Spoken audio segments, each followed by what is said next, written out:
Right, I suppose I am ready to go. Oh, I lied. My camera's not on yet. That's the one I forgot. What a burnout of an entry. Hold on. We'll get there. Aha, there we go. Hello there. I'm Boy. This is my channel. We are here to do some writing today, as we are every day that I stream, because that's what I do. I write. I write things. I've said it before. I like to imagine that I'm like, you know, setting up a stream that's like Bob Ross of writing random stuff for your nerdy D&D games, where you can follow along if that's what you like, or you can just listen and enjoy the background noise.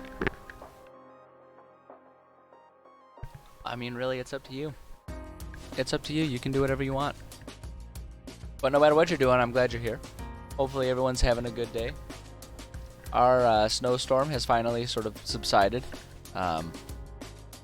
Definitely got hit hard with a lot of snow, and my area wasn't even the area that got hit the worst with it all. It was statewide, massive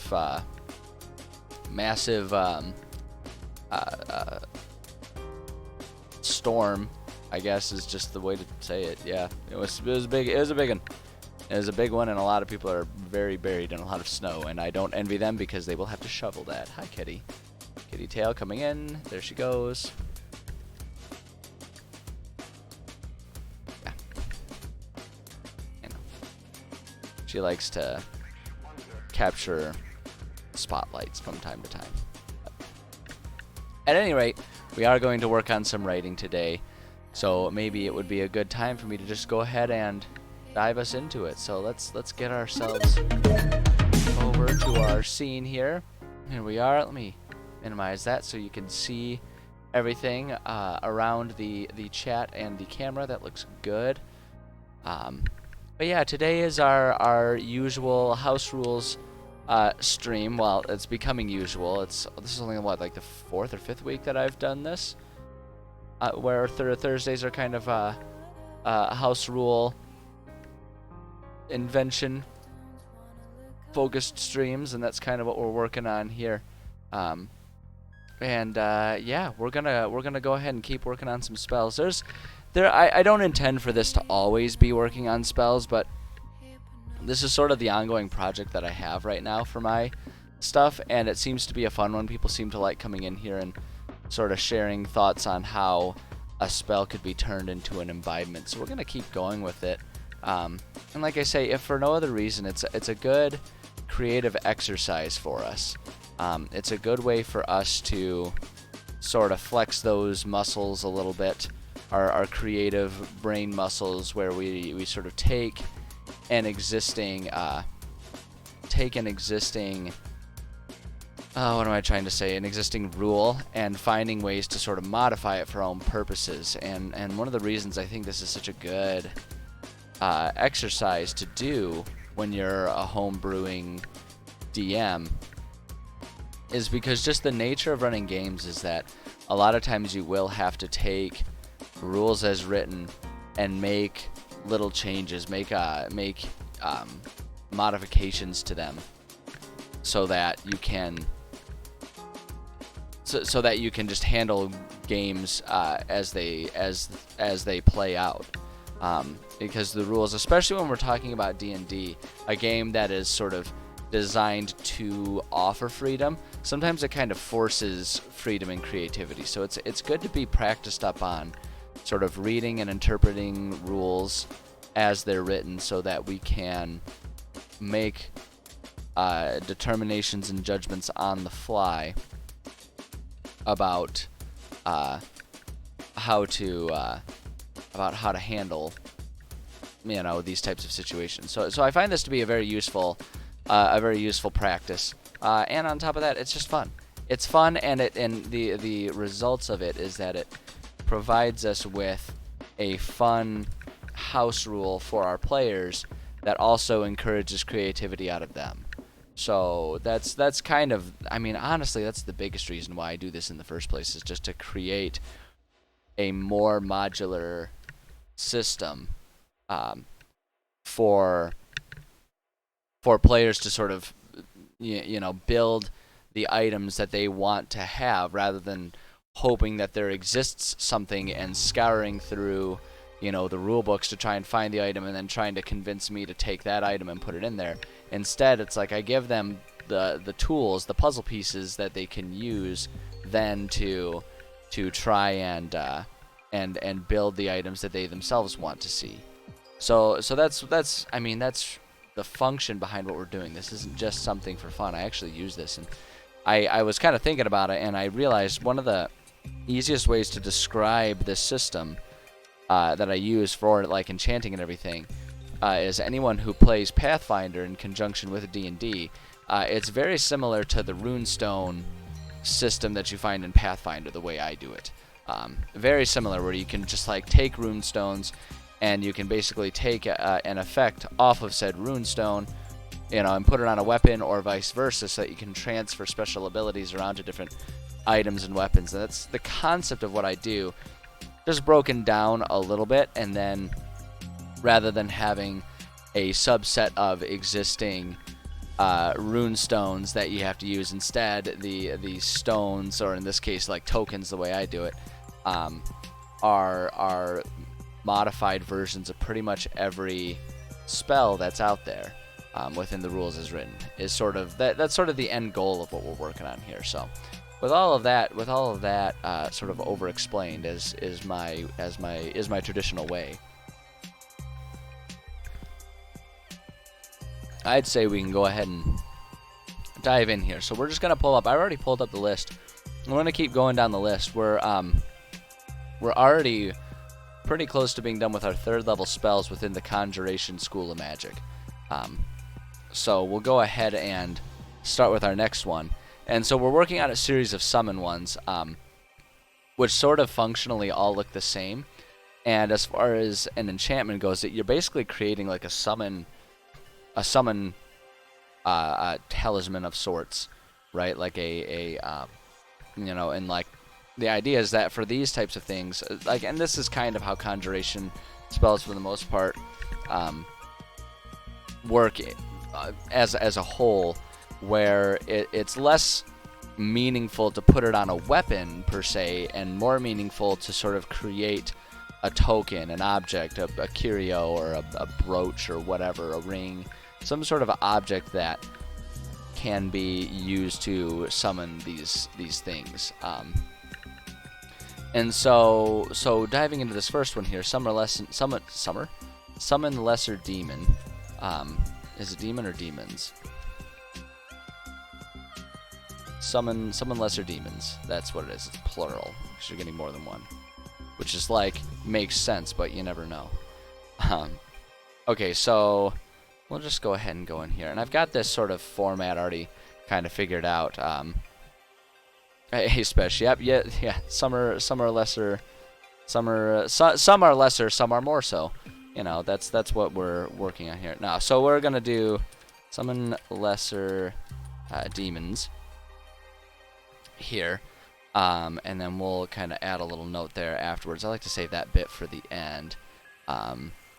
Let's see here.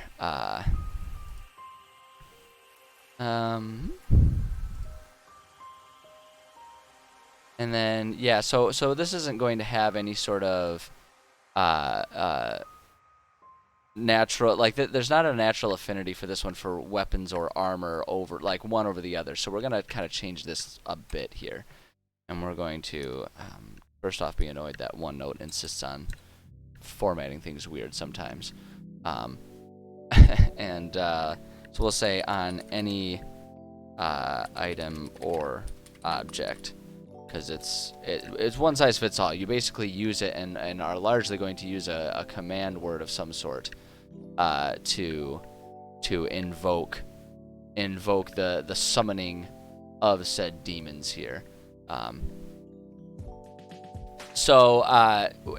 the easiest way to do this, like I always kind of do, is just kind of copy and paste the stuff as written, and then we can kind of go through and modify it as we need to. And so we can That way we don't have to like recreate the wheel and retype a whole bunch of stuff. We can instead just kind of work with what's already provided and make edits as needed. So let's see here. You utter foul words, summoning from the chaos of the abyss. Roll on the following table to determine what appears. I think that actually kind of stays exactly as it needs to be. I don't think we need to make any changes to that. I was kind of hoping that we could... Whoop, that's not what I meant to do. Hoping it would let us... There we go. Make that a sub-table there. I think that makes sense.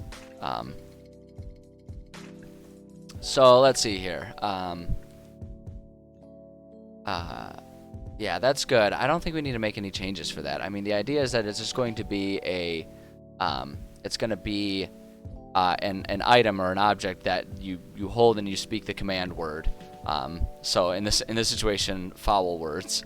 I like the idea of it just being something that like it's a worry stone that someone holds and then just like swears a few times and then suddenly some demons show up.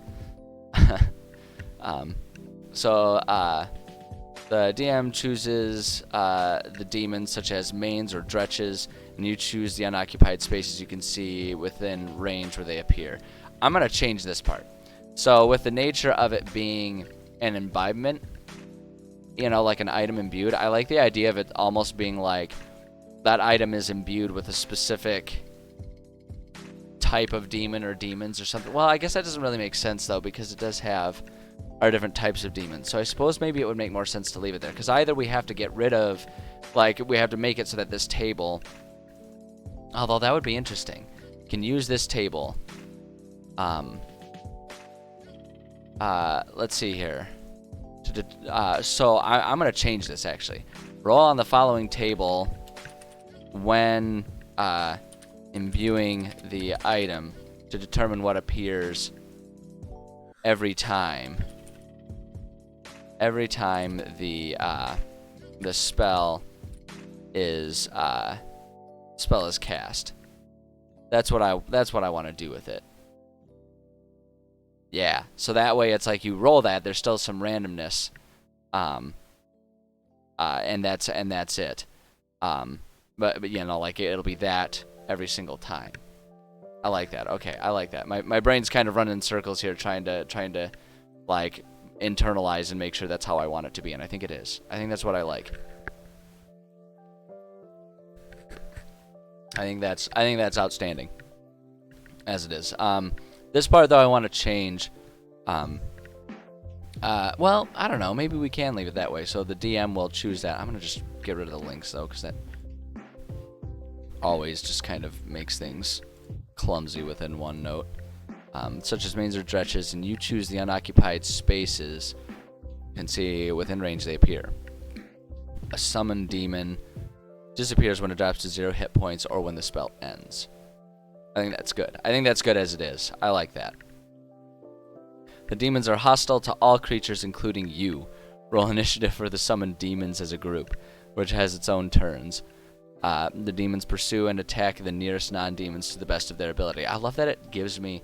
So the thing that's wonderful about this is it's giving me all of the rules that I would need to do for casting and running these creatures, so I don't have to think. I have less to think about in terms of what would make sense for this. I think that's perfect. Hey, True Blue, how's it going? So I actually think that's really good as it is for an imbibement. I think that's perfect. As part of casting the spell, you can form a circle on the ground. The blood used as a material component. The circle is large enough to encompass your space. While the spell lasts, the summoned demons can't cross the circle or harm it, and they can't target anyone within it. Using the material component in this matter consumes it when the spell ends. Alright, so we gotta modify that a little bit if we're gonna have it be a functional, like, imbibement. But I think it'll serve just fine. Yeah, I think that'll work. We just have to massage the language a little bit. We have to change it a little bit so it makes more sense. So as part of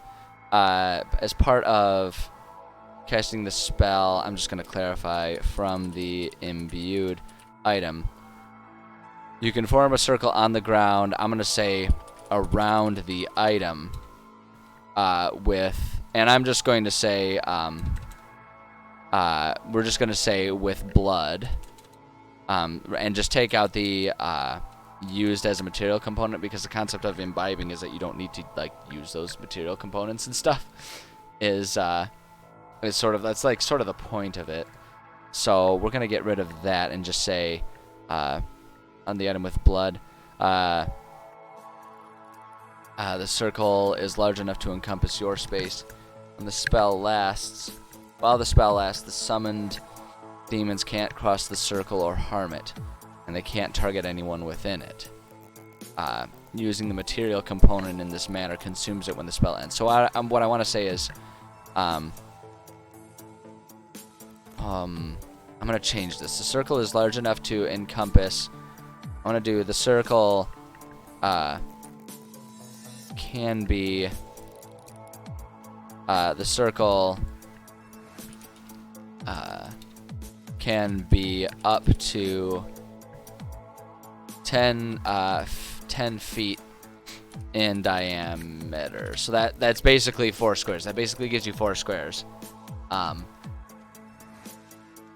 Because the diameter is the full width of the circle. So you can basically choose like a 4 square segment. The circle can be up to 10 feet in diameter and encompasses the item. We'll do that. While the spell lasts, the summoned demons can't cross the circle. Or actually, no, we need to say and does not encompass, because of the way it works. It does not encompass the item. There we go. While the spell lasts, the summoned demons can't cross the circle or harm it, and they can't target anyone within it. Using the material component in this manner consumes it when the spell ends. So that way you can kind of just find an area within the battlefield that they can't harm,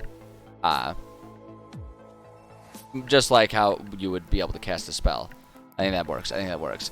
We are working on writing. We're modifying existing spells so that they can be used as imbuements or imbibements. I mean, essentially enchantments, but I don't use the word enchantment since enchantment magic is a school of magic and it just gets confusing.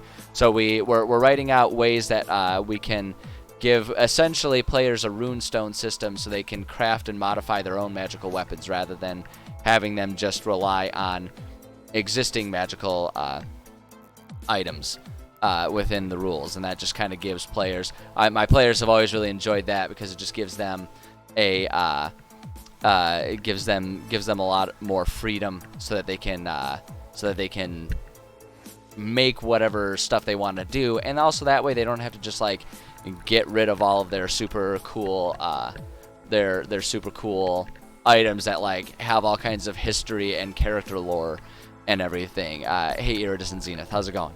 Good to see you here. So yeah, so it's a system that I've used for a while, and I've kind of historically taken the approach of just like write things as it becomes necessary for the players because they want to do something, but I'm using this time as a way to sort of demonstrate how I go about it and, you know, get stuff done, so that way in the future when it comes up, hey, I've already got stuff predetermined. I always find that anything that's predetermined is a lot easier to just sort of manage and police because you have a bit more time to think about it. And then it's not like your mood impacts how generous or strict you are about it in the state of, you know, in the moment of the game. So I always really like kind of predetermining these things. But that's what we're working on today. And so right now we're working on creating an imbibement version of Summon Lesser Demons, which is just kind of an amusing one for me because it's basically like having a rock of chaos. You just like chuck the rock on the ground, and suddenly a bunch of demons that'll attack everyone shows up, unless you make a circle of blood. So it's like full-blown Salem level nonsense that stems from this, which is just beautiful. It's just a wonderful thing. Wonderful thing, you love to see it. So let's see. At higher levels, when you imbue an item, So what we're going to say is when you imbue an item at 6th or 7th level. So when you... oops. There we go. When you imbue an item at...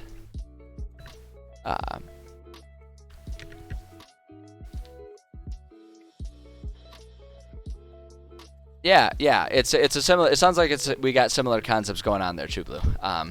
Mine, there's a lot less in terms of like strict rules on what can and can't be done, because it's more so they find, like, I just pay attention to what kind of like stuff they'd be interested in, and I scatter stuff around for them, and they find it, and then they can then use those runes to like just sort of craft and work in their downtime to sort of craft and add it on to whatever items they already have in their possession and stuff like that. So it's but it's really fun. It's really fun, and like I say, just it allows a lot more creativity for players, so they can really make the magical items that they really want to have, rather than being limited to just like things that exist in the book. And the other thing that I like is it kind of discourages a lot of like metagaming, scouring through books to try and get ideas. If I just provide them with a bunch of tools that they can choose to use or not use, I find it kind of creates a bit more authentic experience. And like I say, it's really nice when you can provide a way that players don't have to choose between, you know, the shield of my forefathers versus +1 wooden buckler that looks nasty and no one has any idea what it is, when instead they can just like, you know, craft and make their shield of their ancestors even better, and create the legendary items that other adventurers might seek out and find in future generations within the world. It's just a cool. It's just a really cool bit of sort of lore that gives players the chance to interact with and be part of the lore. So I really enjoy it. But yeah, so we've got all that stuff. Now for the fun part, because one of the things that I do also with this mechanic is I make it so that it's possible for the items to become sentient or cursed, and I just have those be based on random rolls when they're doing the crafting system. So it's just like sometimes it happens, and I always like to predetermine kind of what that would look like for the items. This one is going to be an interesting one. So normally I sort of just randomize the like attitude or personality of it, but considering this is summon lesser demons and it kind of already has predetermined attitudes for these things, I'm just gonna have them always be chaotic evil. So we're gonna say if sentient. Actually, no, it would be even funnier. Because as a baseline, they already are kind of sentient because you're summoning demons. Well, but let me think about this though. Because in a way, it's not the demons that we're giving sentience to. It's the item itself, right? The item that would cast it. So that item... So here's what I'm going to say here. If sentient, good. So if it's good, we'll pester the caster to make the protective circle to ensure the demons can't harm him/her. If it's evil, let's see here. If it's evil, I feel like if it's evil, it'll just sort of. So my first thought was it'll just like cast when it wants to, but that's more so chaotic versus evil. So I feel like if it's evil, it will self cast at inconvenient times, just for the hell of it. So it's like if they're trying to sneak into rooms, it might just self-cast, which I think would be hilarious. Like this just dickhead sentient, you know, ring of summoned demons that's just like, hey, you know, it'd be really funny right now if a whole bunch of unruly demons appeared. And it'll just do that. Or if they're like trying to do political negotiations and they're in like a conference room with a king, and suddenly someone's like, hey, you know what would be really funny right now? And it's just like a generalized dickhead.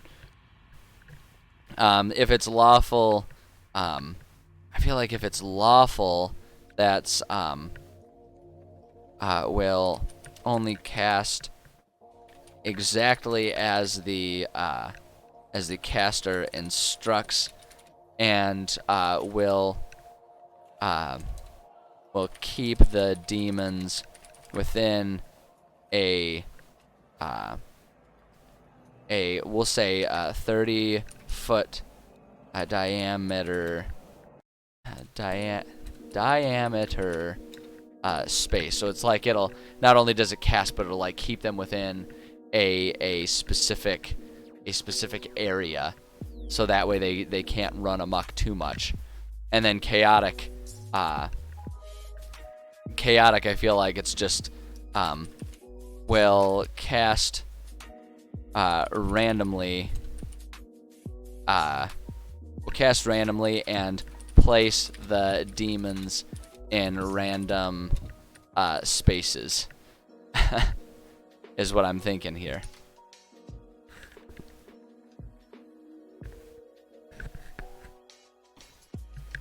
I think that works. I think that'll work well. I think that's solid. And then I don't think we need anything else. That just gives us a few options for adding a little extra chaos to the whole system, which is, I'm always a big fan. I'm always a big fan of a lot of chaos, especially if it messes with our players. So now let's go ahead and decide what'll happen if this thing ends up being cursed, which is just as much fun. So if it's cursed, so usually if it's cursed, the way I like to handle cursed items is make them extra powerful, but add some sort of problematic side effect. Yeah, combo. I was thinking something along those lines. I don't know that I would necessarily not like necessarily waves, but my thought was basically the cursed is it would just be a double-edged sword. It would summon double the number of demons as prescribed by the roll. So it could be up to like 16 demons of 1 1/4, and like that just kind of ends up being a double-edged sword just because they will attack anyone. They don't discern between friend and foe. So I think I'll do that, because my only concern with larger and larger waves, more than anything, is just that how often do the waves happen? How many things am I going to end up having to keep track of? And as a DM who already has too much to keep track of, I don't want to add more to my work. I don't want to add more. So so I think I'm just gonna double the amount. So will summon 2 times the amount the amount rolled on the table. I think that's all we need. And then to remove, must be removed by magical means, or will self-cast and the demons will focus on the caster exclusively until they give up trying to get rid of it. So if you try to get rid of it by non-magical means, like if you just try to leave it behind or something, it'll summon a bunch of demons just to come up and just beat you. They'll just come up and try to beat you, take your shoes, all that good stuff. is what my thought is here. I think that would be really funny, honestly. just this big gang of just silly aggressive demons. So I think that's good. I think that's good as it is. And I think that would be a fun imbuement right there. That's perfect. All right, so we got that one down. So let's go do another one. Let us do another one. Paste our little format there. And then let's see here. Oh snap, we're getting raided. Oh, it's happening. Oh no. We're about to see a whole lot of people. My cursed item self-summoned, and now I've got a whole gang of people showing up. Oh boy. Welcome everybody. Welcome everybody.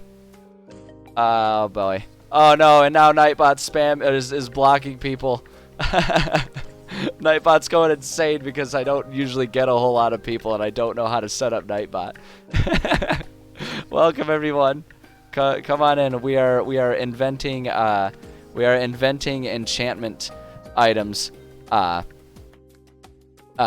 Just everyone's spamming things, which is what you do for a raid, but Nightbot is not having it.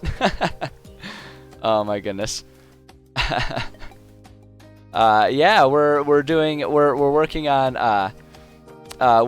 on homebrew enchantment options, because in my games I run a homebrew system for enchantment where players, rather than just giving players a bunch of magical items that they have to choose between, I basically give them a sort of runestone type of thing. It's pretty similar to how runestones in Pathfinder work. It's a homebrew system where I basically give them enchantment, like imbuement versions of the spells within the rules as written for D&D. So we're just going through and we're just coming up with fun goofy ways to turn spells into enchantments, which includes, my favorite part is it includes what happens if the item becomes sentient or becomes cursed. So that's what we're working on, and we're just kind of working down the list. We've been working on the conjuration school of magic, and so we're just kind of working there. So welcome all. Come on in. Share ideas that you have for whatever spell we're working on, and we'll come up with ways to both gift and gaff on my players when the time comes. So the next spell we're working on is summon shadow shadow spawn. So let's see. Let's go ahead and get our title up here. Summon shadow spawn. Boom. There we go. Oh, this is gonna be solid stuff. This is gonna be good stuff. All right. So again, when we're summoning, we don't really need to differentiate between weapons and armor. I like to have different impacts depending on if players put things on a weapon or a piece of armor, but that usually plays a lot more into things that would like offer some sort of burning effect, right? So it's like on a weapon it would make the blade burn, so on attacks it would do that, but then on armor it's like anyone who tries to grapple it would burn them. So it's like it comes into play for that. But when we're talking about the conjuration, where we're just trying to like bring things into existence, it makes much more sense to just sort of blanket say on any item, is the way I do it, on any item. And usually what I always kind of envision is it would be more like a player has a ring on that they do that, or they have a stone that they chuck down and things are summoned around wherever the stone. So they have like a magical grenade of summon Fae or whatever, which is also just a really amusing concept to me. But yeah, so we're gonna go ahead and work on this one. Summon. Why can't I say summon shadow spawn? I can say summon just fine, and I can say shadow spawn just fine. But as soon as the two words are together, I immediately turn into Sean Connery. Summon shadow spawn. Anyway. So the easiest way to do it always is just to copy and paste the spell as written and then go through kind of bit by bit and modify it as need be. I always find that that's the best way to stay true to the spell as it is, and not forget any important elements to it. So on any item, you call forth a shadowy spirit. It manifests in an unoccupied space that you can see within range. So I'm gonna first off change this immediately. So the ultimate goal is to do everything. The ultimate goal is to just have within my notes the ultimate book of magical enchantment, and so I just go down the list. And I use that also as a bit of a creative writing like exercise, where it's like I just sort of basically go down the list to present myself with whatever the next spell is, and then the challenge becomes like, okay, how does this one work? And I actually find it really helps me be better at handling things on the fly, because it really helps hone my abilities to read something as is and then make a determination on how that might end up being different or how we might change that a little bit. So ultimately we're going for everything. I'm not really picking anything specific. If I ever needed to, because players were requesting anything, I might like specifically seek out a spell and do it. But for this, while we're just sitting here working on the collective project, we just go down the list. It's alphabetical. I mean, it's already alphabetical. and everything. It just makes it nice and easy. And I'm all about easy. So let's see here. You call forth the shadowy spirit. Manifest in an unoccupied space that you can see within range. I'm immediately going to say it manifests in the space that the oops, there we go. That the imbued item is in, or the nearest open space if that space is occupied. So it's like if you're holding on to the item or something like that, and it obviously can't spawn in the same space that you're in, then it'll do like the nearest one. Its corporeal form uses the Shadow Spirit stat block, and I'm not going to copy and paste the stat block in there just because I don't feel like it. When you cast it, I always worry about the formatting. Although we could probably just cut and paste. We're just going to leave it there. We're going to stay consistent because I never do. When you cast the spell, choose an emotion. Fury, despair, or fear. So what we're going to do with that, instead of when you cast the spell, we're going to say when you imbue the item. So when you imbue the item. So that way it's like that specific item will have a specific shadow thing. So it's almost like a Pokeball, right? It's like a Pokeball that has this one thing in it. And it just kind of makes it more fun. It makes it a bit easier to sort of have some interesting uniqueness to that item, make that item a specific one. So we'll do it that way. Oh, also, I didn't notice because everything was in pure chaos. But Brutal Richard, thank you for the follow. I appreciate you. Appreciate you being here. Appreciate you coming in. It's always cool to me when people show interest in the stuff I'm doing. So I appreciate you doing exactly that, my friend. Okay. Fury, despair, or fear. The creature resembles a misshapen biped marked by the chosen emotion, which determines certain traits in its stat block. The creature disappears when it drops to 0 hit points or when the spell ends. That can just stay as is. That's just talking about the behavior of the thing once it's summoned, and the item itself is just the summoning thing. I don't know, the channel, the conduit. I think conduit's the right word for it. Anyway, the creature is an ally to you and your companions. In combat, the creature shares your initiative count, but it takes its turn immediately after yours. It obeys your verbal commands, no action required by you. If you don't issue any, it takes the dodge action and uses its move to avoid danger. I think all of that can stay as is, because that doesn't impact the item, the nature of the enchanted item. That's just the being that comes from the enchantment. So I think that one can stay exactly as it is. Perfect. Okay.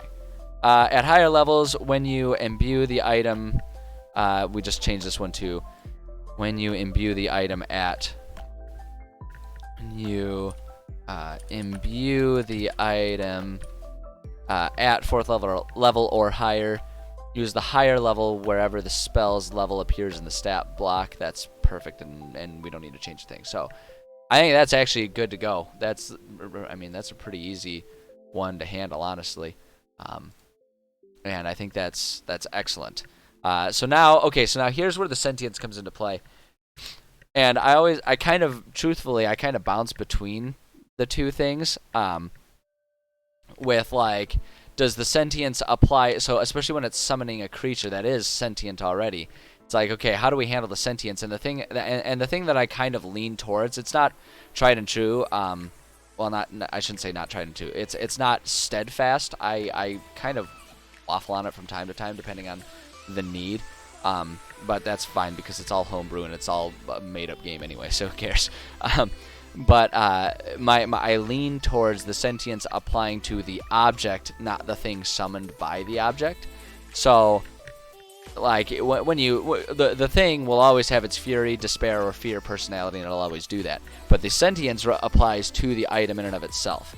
So we can kind of look what we did for this one with, like, so if it's a good item, we'll call out to the owner and ask if it should summon the creature if it feels the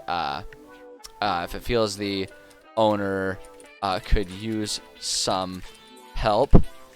And I feel like if it's evil, will ignore and will ignore and delay casting for the owner just to make them mad. So it'll just be like, oh, what do you want me to do? And it'll just like delay just for the sake of screwing with the owner. If it's lawful, I kind of actually liked what we did in the other one where it's so if it's lawful, will well, you know, it's kind of a little different for this one because we established that the creature gets summoned over the item. So if it's lawful, what would a lawful thing do? What would a lawful interpret? I mean, I guess the lawful way is for it to just like always listen to the caster, but we kind of already established that with like good, and like that's just the function of it. It's kind of a neutral function. So I feel like lawful maybe lawful is will, oh, here we go. Here's what we can do. Lawful will summon the creature. Oops, will summon the creature exactly when instructed to, and will automatically dispel at the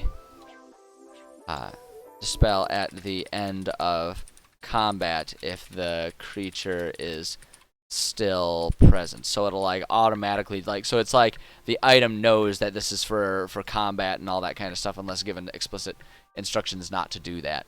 And then chaotic, I feel like, will self summon sometimes just because.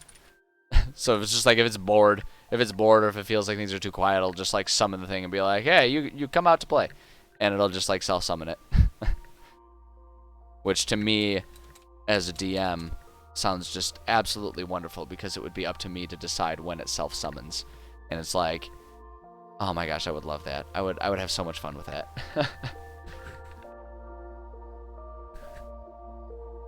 So we'll do that. And so now if it's cursed. So again, with curses, I always try to have the curses be somehow it's extra powerful, but there's a drawback to it in some way, shape, or form as well. So with this one, I feel like we can kind of do what we did with summoning demons, where it's will summon 2 of the shadow spawn.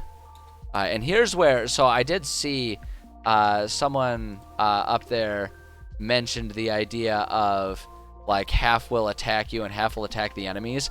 I feel like this is a really good situation where we can use that. We'll summon 2 of the shadow spawn. One is good and one is evil.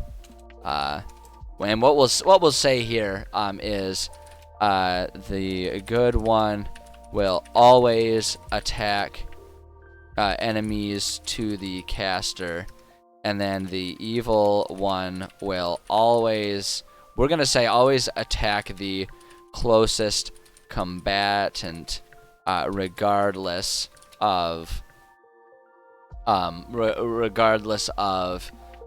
whose side they are on. So it's like, because I don't know that I necessarily want one to always be attack the good and one always attack the bad, because then they'll just never use the cursed item, and I want there to be a reason that they would still consider using a cursed item. Because if they would just never use the cursed item, it kind of defeats the purpose of creating a cursed item, right? Because then it never enters the fray. So I like the idea of them like thinking like, oh man, it would be really handy to have these 2, but it's going to limit our ability to move about the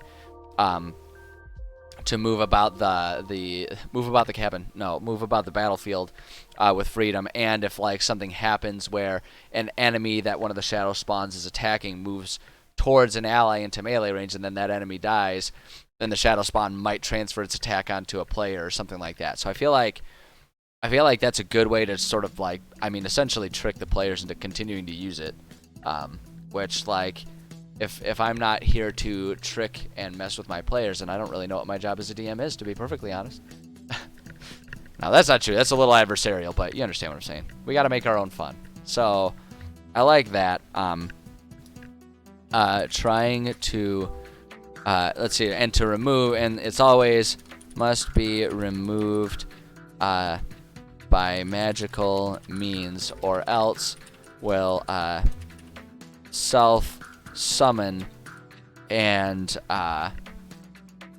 we'll self-summon and we'll say and both will attack the user to until they stop trying to remove the item. So it'll self cast them, and again it'll just be like a mob that comes up to beat you up and says like, hey, no, you're not getting rid of this, no. And it's perfect. And I would love to see my players debate taking the literal hits that might come from using this item for the sake of using this item. So awesome, sweet. I think that's a good one. I think it's a really good one. I like that one better than Summon Demons personally. I feel like Summon Demons, and this is just me being egotistical and wanting to be creative and have fun with things. I feel like the nature of Summon Demons is already pretty like firmly established. So the freedom of being able to sort of homebrew any of that was much more limited. Whereas that one, I feel like that was a much more freeing creative experience. But hey, you know, both are valuable exercises for creativity. So all right, so we got Summon Shadow Spawn, Summon Shadow Spawn. Ooh, Thunderstep. This will be a fun one. All right, so we're gonna a rune of Thunderstep. Boom, boom, Thunderstep. Thunder. All right, so let's take a look at this one. This one might actually have some relevance, depending on how it's written. This one might have a little bit of relevance for having like offensive versus defensive versions. You teleport yourself to an unoccupied space you can see within range. Immediately after you disappear, a thunderous boom sounds, and each creature within 10 feet of the space you left must make a Constitution saving throw, taking 3d10 thunder damage on a failed save, or half as much damage on a successful one. The thunder can be heard from up to 300 feet away. Okay, I think this is still going to be on any item, and I already have a good idea of some stuff that I want to do for this one. So let's go ahead and get our copy paste going on here, and then we can go and start making some changes. Copy, and then we are going to still say with this one on any item. Alright, just get our formats and stuff going here. Perfect. Okay. Oh wait, hold on, I need to bullet point these, otherwise it's just going to look like a whole mess. Okay, you teleport yourself to an unoccupied space you can see within range. Immediately, so let's see here. Let's say, when you use the command word and hold the item, hold the imbued item, just to clarify. You teleport yourself to an unoccupied space you can see within range.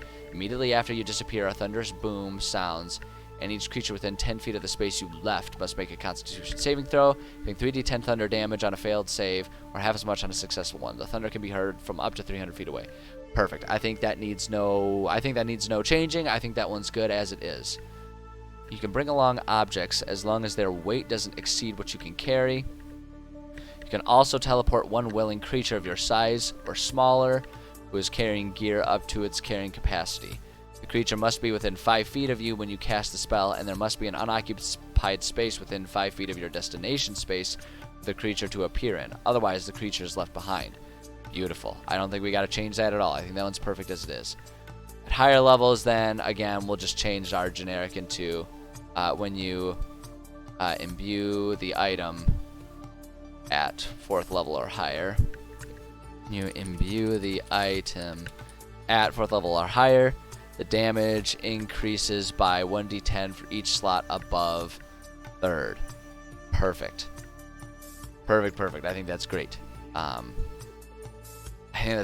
I think what's really fun about this one is I think what'll really make this an interesting item is what happens if we have some sentience involved to it. And I already have some good ideas for this.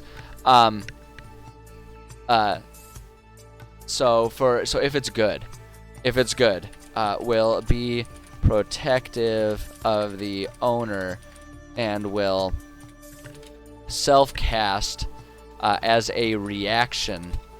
You know what I need to do for this though? I do need to put in a limit, and I should put in the limits for the other ones. The default limit I always do for these is once per day as an imbuement, and then it costs a whole lot of extra resources during the imbibing process to do it more than once per day. Is sort of the baseline. You know, I'm not even going to write it in there. It's the baseline, and I always know that it is as need be there. Is Witch Bolt a 1st level spell? I don't know. You'll have to ask the creators why they went with that. Okay, so will be protective of the owner and will self-cast as a reaction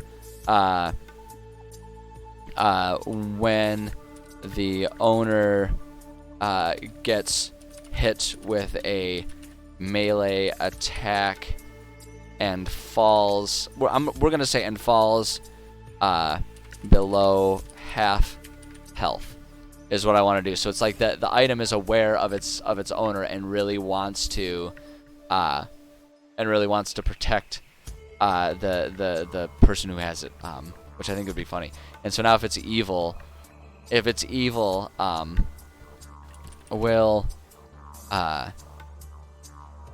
so I try to avoid having them self-cast unless they're cursed, because that's a pretty powerful thing for the item to do. But my first thought with the evil is that, like, it will sometimes just self-cast at really poor times. Like, if you're in the middle of a supermarket, and it'll just, like, well, supermarket, you know, a marketplace, a market square.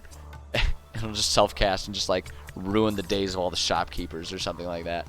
This is my first thought, but I feel like that's a little much for it to just be, like... Because when it says evil, I usually think more so, like, just dickhead. Ways in which the sentient item is a dickhead. Let's see here. When it gets hit with a melee attack and falls below half health, got that. Evil. I feel like evil is going to be, I mean, I guess the good is it's self-casting as well. Evil will here's what we can do. Will sometimes refuse to bring along intended targets to move with the caster because it doesn't want to do the extra work. So that seems like a pretty dickheaded thing to do. And it's just like, I don't really feel like bringing this extra person along, so I'm gonna not. Which actually kind of cracks me up. I think that's beautiful. Yeah, I think that works. I think that works really well. Lawful. Here's what I want to do. Will hesitate and discourage caster from using the ability if allies are within range of the thunder. I feel like that's a pretty lawful attitude for it to take. But then if it's chaotic, I feel like chaotic is where we come into, like, it will just, like, cast itself in non-combat situations. Oh, I don't know, that might be a little much. So another thought I had is it will insist upon being cast once per day. So if you get to the end of the day and it hasn't been cast, it may consider just self-casting, like, while you're in camp for the night or something. Which might be a little disruptive.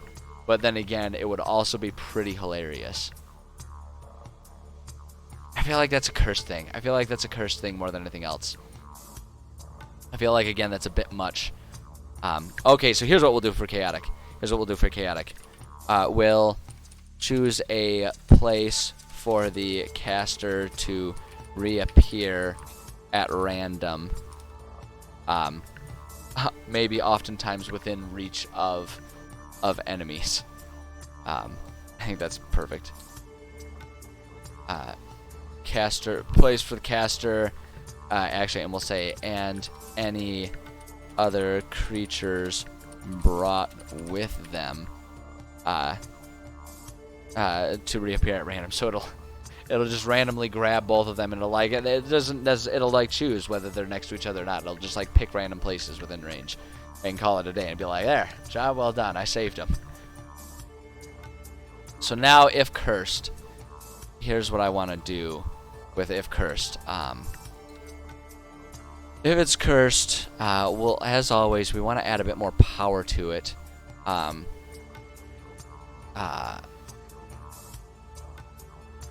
so the thing that I'm debating immediately is, how do we make it more powerful? Does it do more damage, or does it have like a wider range of effect?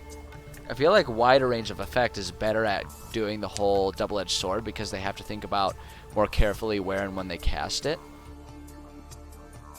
I think that actually would be a good cursed way to do it.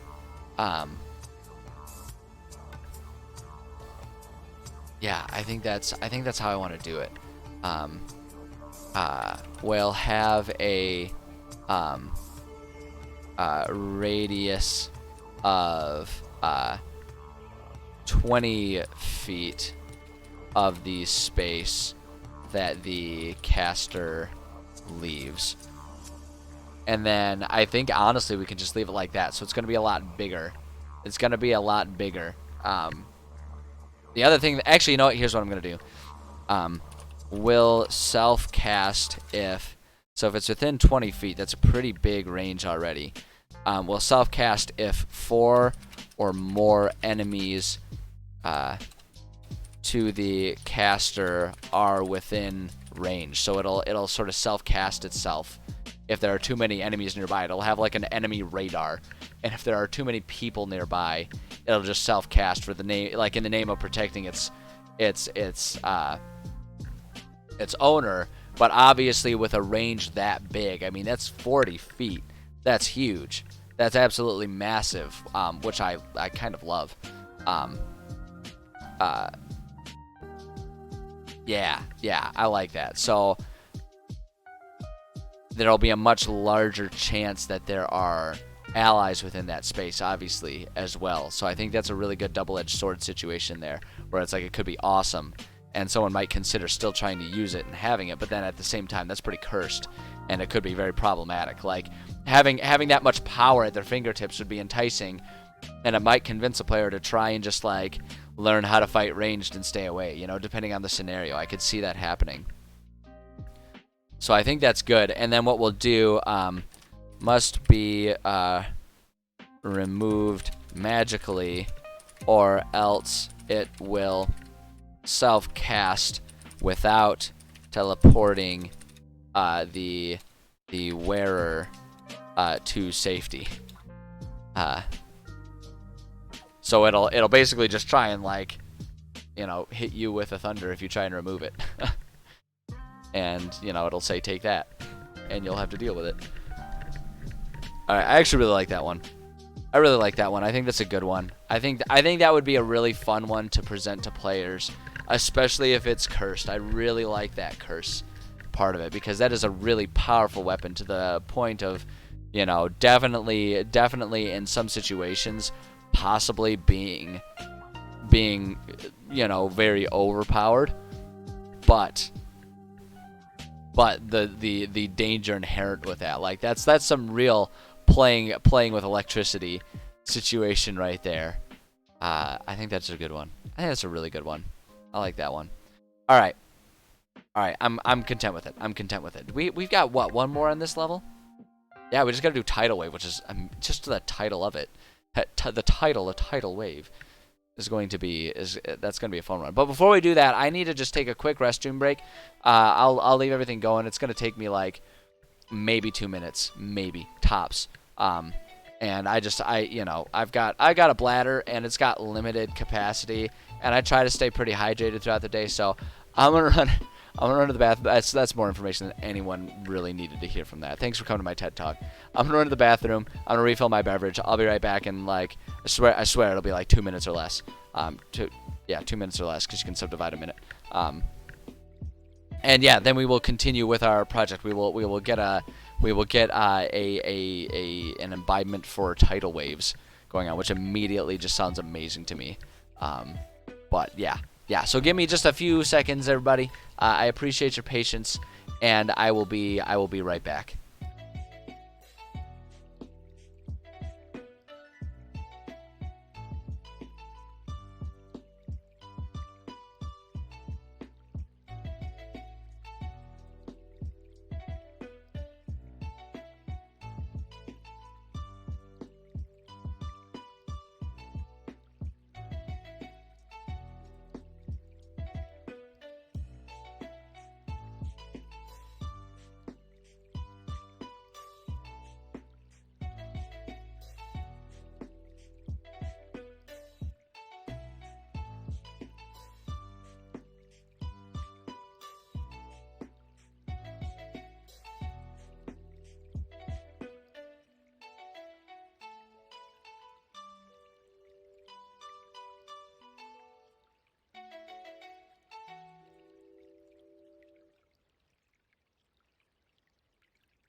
Alright, and I'm back. Thank you so much for your patience. I appreciate it, as always, and as always, so does my bladder.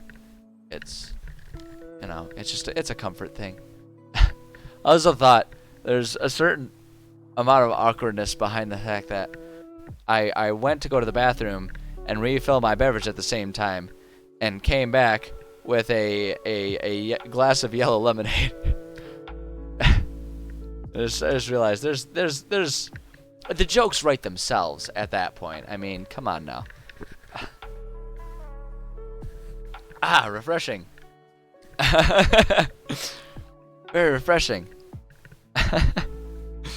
Yeah, now that I have thoroughly concerned everyone. It's classic. It's a classic joke, and it never gets old. No one ever gets tired of it. You know it's true. You know it's true. That horse can be beaten forever and ever, and it'll never die. It'll never die. Everyone loves it. All right. Okay, so we got one more. We got one more for these level 3 ones before we can move on to a different segment here. Let's do a tidal. Was it singular or plural? Singular. Tidal wave. Only one tidal wave.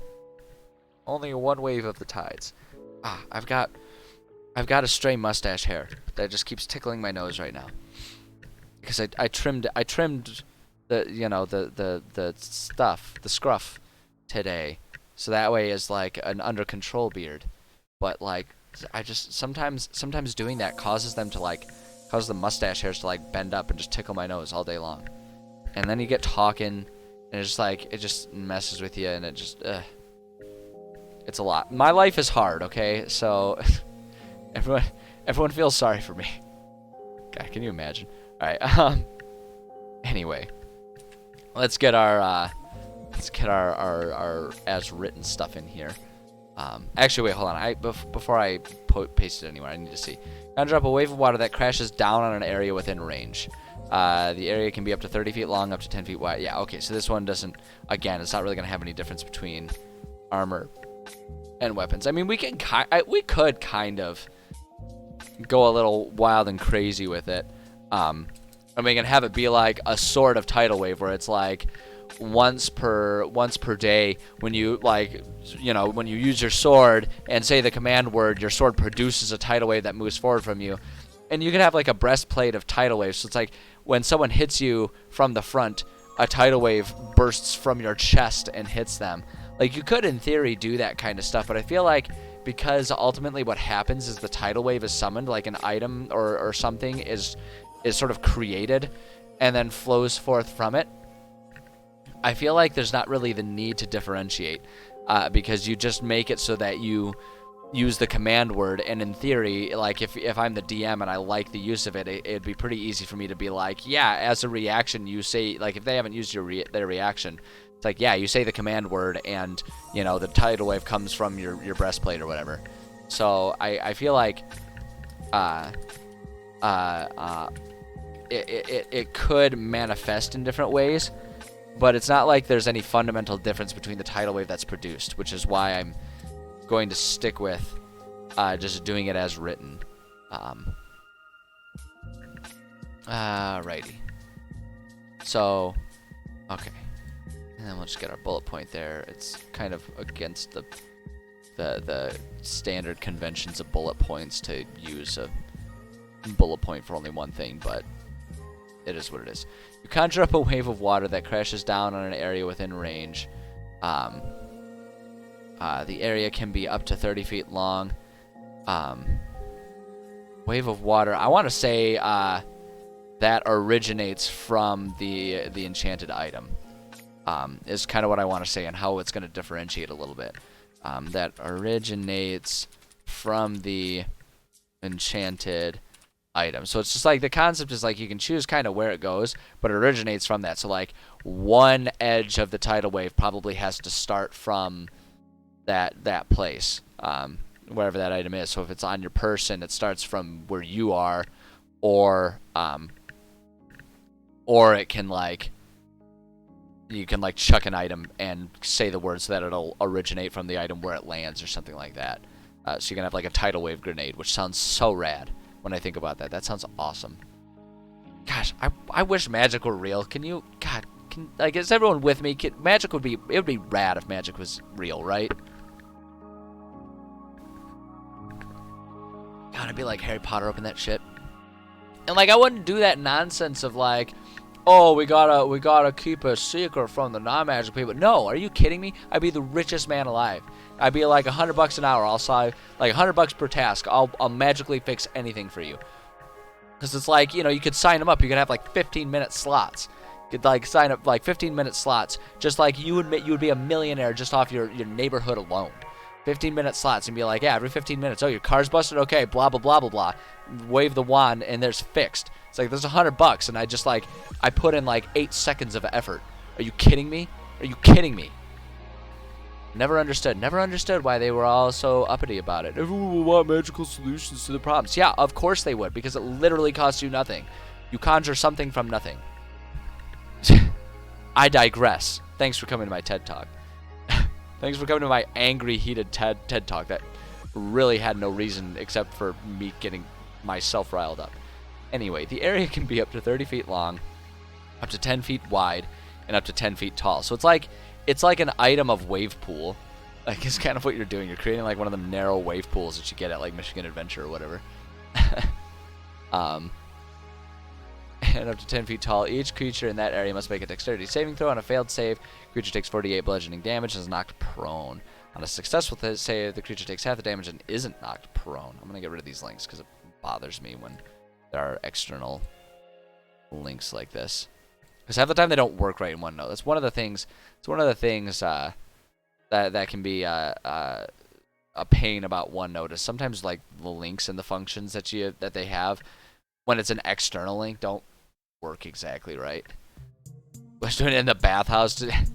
I would do it for entertainment. I'd be like, "Hey, turn it into a wave pool. That sounds rad." Whoosh. Water then spreads out across the ground in all directions, extinguishing unprotected flames in its area and within 30 feet of it, and then it vanishes. Yeah, honestly, I think that's great as is. Like, there's really not much editing that we need to do for the sake of making this one an enchantment. I think it's great as it is. Yeah, I'm content with that.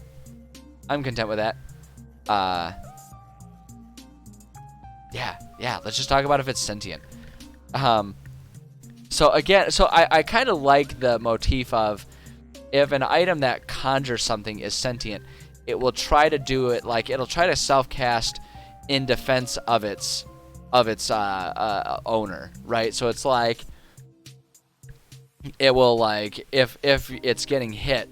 So, like, for this one, so if it's good, will self-cast from the owner if 2 or more enemies enemies, there it is, anemones, will self-cast from the owner if 2 or more enemies are within melee range, trying to catch all or as many as possible in the wave. So like 30 feet long up to 10 feet wide, and so it's like it'll try and catch like 2 of them in that wave if it can, like originating from, because it's like 10 feet wide. And I always assume wide is like, long is like going away from the object where it's cast, and then wide is like, you know, spreading out to either side. You know what I mean? But I kind of like the idea of these items when they're sentient and good, just trying to be protective, you know, of the owner. I feel like that's kind of good. And like evil, I used to be a bit better about it. I've gotten a lot more freeform in how I determine good and evil, but I kind of used to always assume it was like the item had its own mission in life, right? And if it was good, it would try to use honorable means to achieve that goal, or it's like it would have a good goal in mind. And so it's like a good item, the goal that it has is to try and help its owner. And I feel like if it was evil, and maybe I should get back to this because I feel like it was a bit more focused and it was a bit more interesting to create the traits. But if it was evil, it would always be something more like it wants the owner to be like the most powerful being in the world, and so it will do what it can to try and help the owner achieve that, whether the owner wants it or not, right? So it's like evil, like demonstrating its power. So it's like will self-cast from the owner if 2 or more creatures of any alliance or alignment alignment. What? Oh, it's the extra L. Okay. 2 or more creatures of any alliance or alignment are next to the owner. So it's like it's trying to demonstrate that power, and it's trying to help the owner sort of like be more powerful. Whether that's misguided, whether or not that's a good thing, is kind of up to interpretation. But that's kind of that good and evil is anyway, right? Like a good villain doesn't like a well-written villain doesn't believe they're evil. They believe they're trying to do something for the good. And again, a well-written villain has like means that could, at least within some form of logic, be argued to be good, even if that logic is misguided or flawed. That's the concept behind a good villain, right? So, I mean, you can still have good villains on the whole, you know, Dark Knight spectrum of like some people just want to watch the world burn. Like you can do that and they can still be a good villain, but in general, if you have a villain with a motive, those motives are at least arguably good if you can follow the logic used by the villain, right? So it's like, I feel like that is kind of good there, and it like leaves up a lot to interpretation, but that's again kind of beneficial when we're trying to come up with something evil, because evil, the other thing about evil is it tends to be a bit more nebulous. Like good usually has like clear objectives and morals, and evil tends to be more willing to play with like objectives and morals in a very fast and loose way. Right? It's very ends justify the means types of situation, and the ends are certainly changeable depending on what the current situation is. I feel like that's kind of one of the characteristics of evil, although one could argue that's more chaotic. But then one could also argue that chaotic tends to lean more towards evil, because chaos tends to be pretty amoral, which is more of an evil thing we think of, which is, again, weird because immoral and amoral are different things. I'm falling down a rabbit hole. I need to let this one go. Awful. So, like, if it's, and like, kind of like I was saying, where, like, I used to be a bit more focused in these things, and I'm feeling like maybe I need to kind of get back into that. It's good to have focus. Like, lawful tended to be more along the lines of, like, following societal order, and chaotic tended to be more so, like, I almost create items like their sentience where lawful is more like elderly and wise, and chaotic is more childish, right? So it just kind of follows its own whims. So, like, with that concept, if it's lawful, it would be like, in like the laws of society as well as the laws of its own, like, magical use. Because within my homebrew world too, magic tends to be a much more nebulous thing. Like, it's really easy to kind of fall into this state of thinking of magic as like magic and spells are discrete things with discrete rules, and we have it written that way because we have to have order to our game.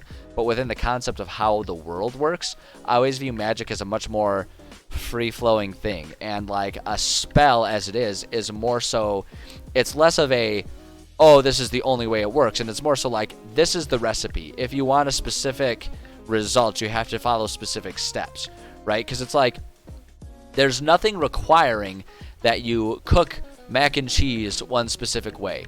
But if you want it to come out good, you typically follow a recipe that can recreate good results, right? Is the idea. But you can just kind of play fast and loose with that if you're totally fine with having that mac and cheese be, you know, the quality of it be a dice roll, right? And so it's like, that's kind of how I view magic. And so lawful is kind of more like, it will always behave and act as it's supposed to. And chaotic is more so like, it'll, like, you know, like a chaotic thing might, we've got an area up to 30 feet long and 10 feet wide. Maybe it'll sometimes cast in the opposite direction. So it's like, when I think about 10 feet wide and 30 feet long, it's more so we got like 10 feet width and it moves 30 feet in the direction from where it's going, right? That's the long and that's the wide.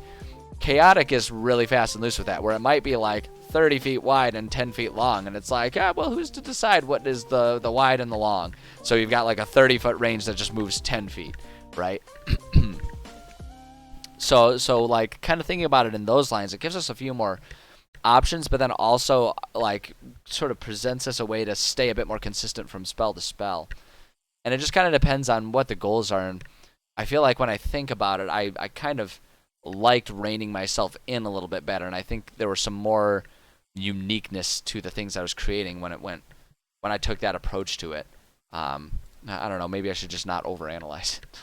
That's like one of the best ways to take the fun out of something, isn't it? Just to spend too much time analyzing it. And yet here I am, as someone who will habitually say about myself, I'm not happy unless I turn my hobbies into chores.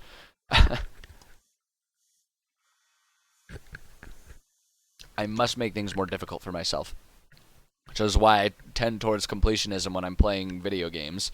It's like, I must find everything. I don't even care that I hate the game at this point in time. There's still like 17 of these stupid flags that don't achieve anything for me, and I gotta find them, because if I don't, then I'll know that I didn't find them, and I won't sleep at night.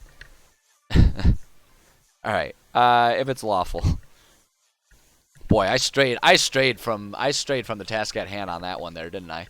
Thanks for coming to my TED Talk about nothing in particular. Okay, so if it's lawful, we'll always let's say will always cast exactly as prescribed by the spell conditions, and never without clear instructions from the caster. And then if it's chaotic, I feel like we'll choose let's see here, we'll choose the direction the water flows within the area of casting at random. I actually just kind of like leaving it like that. I don't think it needs to be any more complicated than that. I think that's a fun system there. And yeah, I'm into it. So we'll do that, and I don't think we need to do anything else. I always just put that bullet, that anything else bullet there. I do that in most of my templates just to like make sure and remind myself, like, hey, just because I have this template doesn't mean you can't add more or take things away. Like, the template is here to remind myself of the things that are important. That doesn't mean there'll be more things or that not everything will apply sometimes. But that's why I tend to just like get rid of that and not use it. It's just sort of there in case. If cursed. I kind of, okay, so immediately my first thought with this one is obviously the area is going to be bigger. It's going to be a bigger, more out of control tidal wave. And I almost want to like turn it into a cone. So it's like, because we've got an area of 30 feet long, 10 feet wide. More so like it's a cone that can go from like the 10 feet wide up to 30 feet wide, right? So it just expands as this cone or something like that is my first thought. The other thought I have is to make it taller and therefore more damaging. I actually kind of like that idea. I like the cursed wave being like an extra tall, like tsunami style wave. So let's say wave is up to, the wave is always 20 feet tall. And I actually kind of want to say, what was the damage for this thing? 48 bludgeoning damage. I kind of want to say 68. I feel like 88 is a little much. But we'll say wave is always 20 feet tall and does 68. There we go. See? 68. Perfect. Hooray. There's the thumb. Every time, I really need to like practice just knowing where the frame of the camera is around me, so I can actually do hand gestures without, because every time I look over to the side, so I can see it on the camera. See, like right over here, I look over here, so I can see on the camera and make sure my thumb's up. I need to just practice having my thumbs up here. I'm the worst streamer.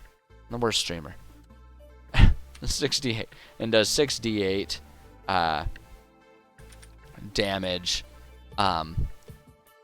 And then, so like I feel like I want to add a bit more. Like there's kind of the inherent problematic side effect of like, of doing more damage when unintentional.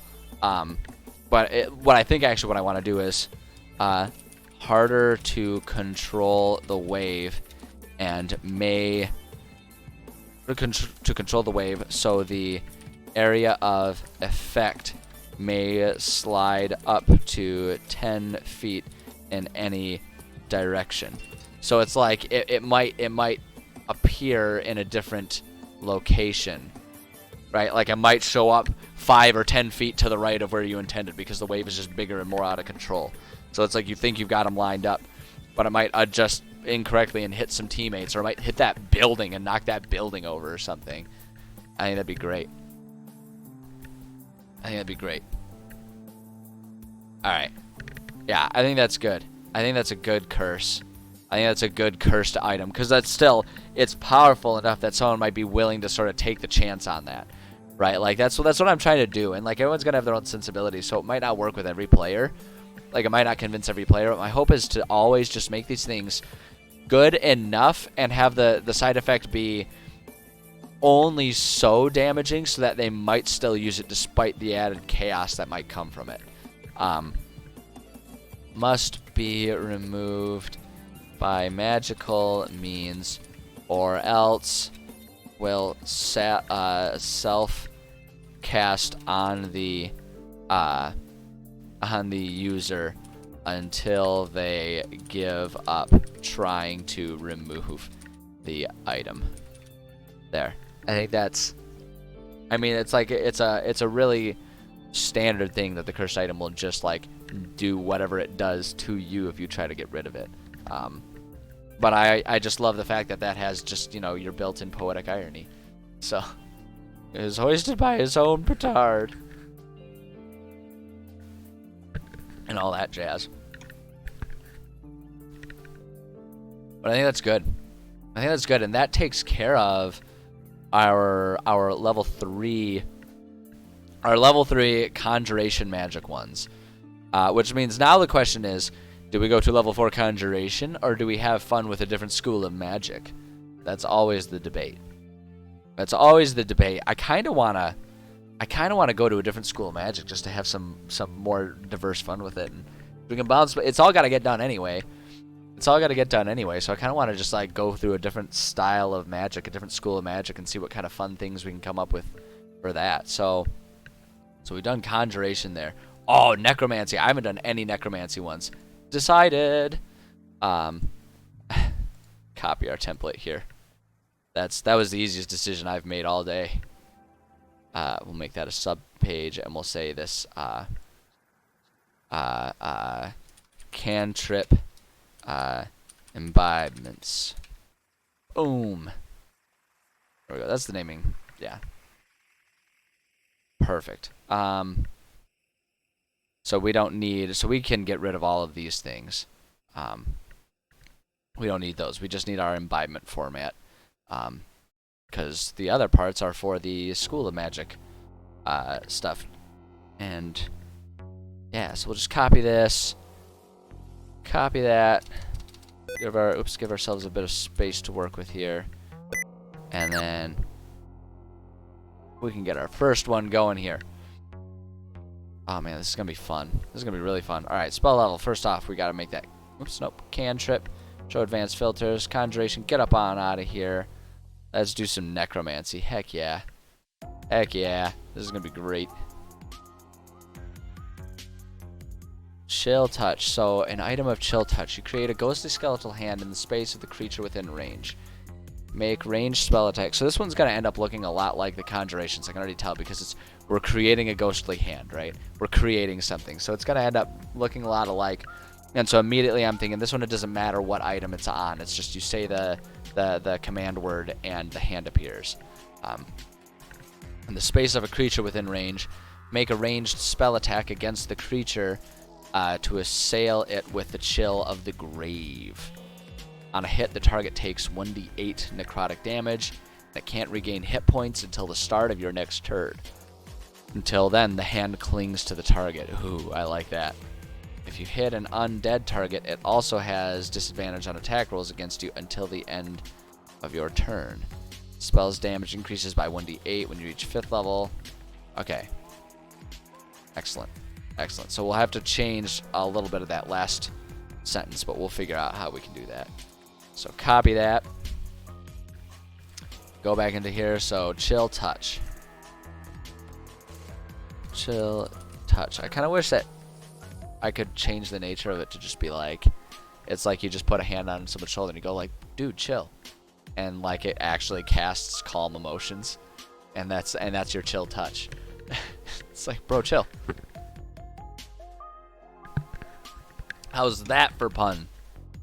For punny jokes. Is that the kind of humor that really gets everyone going? I hope so. Okay. No. On any item. So again, I don't feel like this one warrants any distinction between attack and defense. I feel like the way, because we're just conjuring an item, it's really just you say the command word and the item is summoned. So we'll paste our words here, and we can start kind of like I like to say, start massaging the language a little bit to get what we need out of it. Create a ghostly skeletal hand in the space of a creature within range. Okay, so I'm gonna say when you speak the command word while holding the object, you create a ghostly skeletal hand in the space of a creature within range. Make a ranged spell attack against the creature to assail it with the chill of the grave. On a hit, the target takes 1d8 necrotic damage. Can't regain hit points till the start of your next turn. Until then, the hand clings to the target. So one thing that we're going to have to do is, because we're doing an enchantment here, ranged spell attack, a caster would normally have their assumed bonus. And so we kind of have to just think about how this would work. Because the idea too behind these enchanted items is that you don't have to be magical to use them. So a fighter can have a really kick-ass, sword or a talisman that lets them cast Chill Touch, right? Like, that's the idea. Is I don't want this whole system to only be usable by magic users. That would be lame. That would be lame and exclusionary, and everyone knows that a utopia achieved through exclusion isn't a utopia at all. So why don't you write that down? Make a ranged spell attack against the creature to assail it. Let's see here. I usually for these types of things, I just like to add the plus of whatever level the thing is the thing is enchanted at. So for like a cantrip level 1, it would be just like there would be no bonus. But then, like, if you imbue it at level 1, it'd be a +1, and if it's like a level 9 spell, you get a +9 out of it. That's usually what I go for, and I'm gonna do this here because the other thing about it is, we'll do +0 bonus to roll. And like the thing is too is about this is, if it ends up being that is too ineffective or something like that, it's a game about made-up magical stuff, so we can just change it on the fly if we need to. If we find out that that's just not balanced properly, especially for me as a DM, if I find out, if it comes to light that something that I provided, like I created and provided to my players, is unbalanced, and is just like, in some way, shape, or form, not fun for players. Like, if not fun is because they've rolled 7 1s in a row, then it's like, them's the breaks. But if it's not fun as in, like, they roll really well, but it still doesn't ever, like, hit or whatever, or, like, if damage ends up being too much or too little, and it's because of something that I created, then we can just be like, well, let's just modify this. Let's change it up a little bit to keep it balanced, and we can do that because, again, it's a game. So there's the only rules are the ones that we agree to follow, because it's just a game. So if everyone at the table agrees, oh yeah, that's just not hitting enough, and we want to see that hit some more, and then it's like, okay, well, we'll put a +1 or a +2 to it or something if we need to. But as a baseline, that's usually how I try to do it, especially because a lot of spells can be enchanted like at higher levels, so that can be kind of one of the bonuses of all of the, because the system I use, it works like a crafting system, so you don't necessarily have to be a magic user to be able to imbue an item. You just have to be able to craft in some way, shape, or form. And it just takes more time based on the skills you do or don't have. And in order to cast at a higher level, there's a lot more that goes into getting that enchantment attached to the item. So it takes a lot more work, and so I'm willing to give that extra bonus also of, like, there being a +1, or a +2 or whatever. So I'm going to put it there, and we're going to call that good.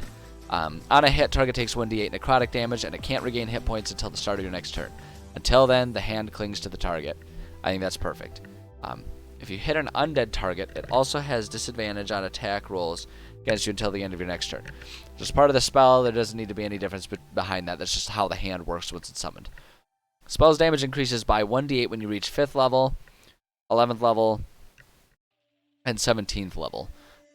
So this one, I do kind of want to do something, but I think what I'm going to do, spell's damage increases by 1d8 when enchanted at, and here's what I'm going to do. When enchanted, when enchanted at we'll say enchanted as a, just trying to think if we're going up that tree, if it's starting at a cantrip. I'm thinking if we do like at 3, 6, and 9 spell level or something like that. As a 34th, as a 3rd, 6th, and 9th level spell. So we'll do that, so that way it's kind of still getting that stepwise function there.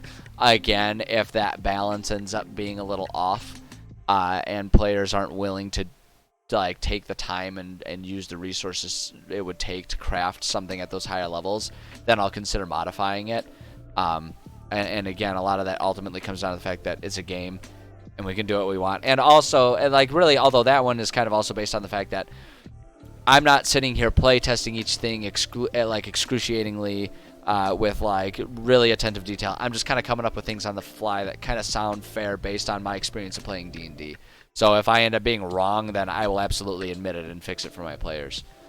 It's really not a big deal, or at least it shouldn't be. If you have someone in your group that makes a huge deal out of this type of thing, then remind them that you're playing a game. You're just trying to have fun with friends. I love D&D, and I love taking the rules seriously to make sure there's a balanced game, but there's a limit to that. But anyway, I'm not intending to preach here today. That's a different day. It's a different day about different topics. All right. If it's sentient, if the hand is sentient. So again, I like to. So if I'm trying to rein myself in a little bit here, with good, evil, lawful, and chaotic. Good and evil tend to be more about the item's motives. So this thing, if it's good, its own motives are to try and use this hand to protect or assist the owner. So if it's good, my thought is will suggest to user who would be the most advantageous target to hit. So it'll make a suggestion, and it's not like it'll automatically cast there too, because it's up to the player to ultimately decide what they want to do. But it'll suggest that because it wants to do that, and then if it's evil, will want to cast on the most threatening creature to the owner, even if that creature is an ally. So it's like if they try to cast it and they have a really powerful NPC helping them or something like that, or one of the players is the most powerful, it'll consider that the most threatening, and so it'll try and like cast on that. It'll try and like self-cast in some way, shape, or form, is what I imagine that will do. If it's lawful, range a spell attack against a creature to assail it with the chill of the grave. On a hit, the target takes 1d8 necrotic damage, can't regain hit points until the start of your next turn. Till then, the hand clings to the target. So I feel like lawful is just that hand will stay put as instructed.